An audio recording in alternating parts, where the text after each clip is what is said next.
కూలర్లు ఏసీలకు ఇక రెస్ట్ దొరికినట్టే. నిన్నటిదాకా 5వ నెంబర్ మీద తిరిగిన ఫ్యాన్లు 2వ నెంబర్కి వచ్చినాయి. అటక మీద వేసిన రెయిన్ కోట్లు షెత్తిర్లు బయటికి దియ్యుండ్రిగా. ఈ కాంచి కరెంటు బిల్లులు తగ్గి గ్యాస్ బిల్లు పెరుగుతుంది చూసుకోండి. ఏది తిన్నా ఉడుకుడుకు తినాలే అనిపిస్తుందాయి. ఈ ముచ్చట్లు ఎందుకు చెప్తున్నానో అర్థమైంది కదా. ఆనకాలం వచ్చేసింది మరి. టైం అంటే టైమే.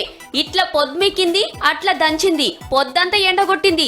అటెంక వాతావరణం చల్లబడి మెల్లగా మబ్బులు గమ్మినాయి. పట్నంలో ఉతార్లున్న ఏరియాలో ఉత్తగానే వరదలు వారినాయి. ట్రాఫిక్ వాళ్ళు మున్సిపాలిటీలు మ్యాన్ హోళ్లు తెరిచి వరద మళ్లించిండ్రు. ఇక ఆఫీస్ లో పని చూసుకొని ఇంట్లోకి పోయేటోళ్లకు ఎప్పట్లెక్కనే గవ్వే తిప్పలు. అటు జిల్లాల సుత బగ్గనే పడుతున్నాయి. మహబూబ్ నగర్, గద్వాల, నాగర్ కర్నూల్, వనపర్తి, నల్గొండ, యాదాద్రి, సూర్యాపేట, భద్రాద్రి, ఖమ్మం, వికారాబాద్, రంగారెడ్డిల సినుకులు పడ్డాయి.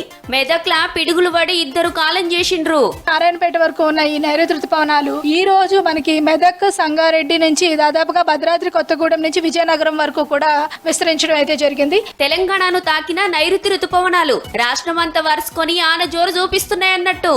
ఇంకో 4 రోజులు పెద్దానలు పడితేని రాష్ట్రంలో ఎల్లో అలర్ట్ పెట్టిండ్రు వాతావరణ సంఘపూలు.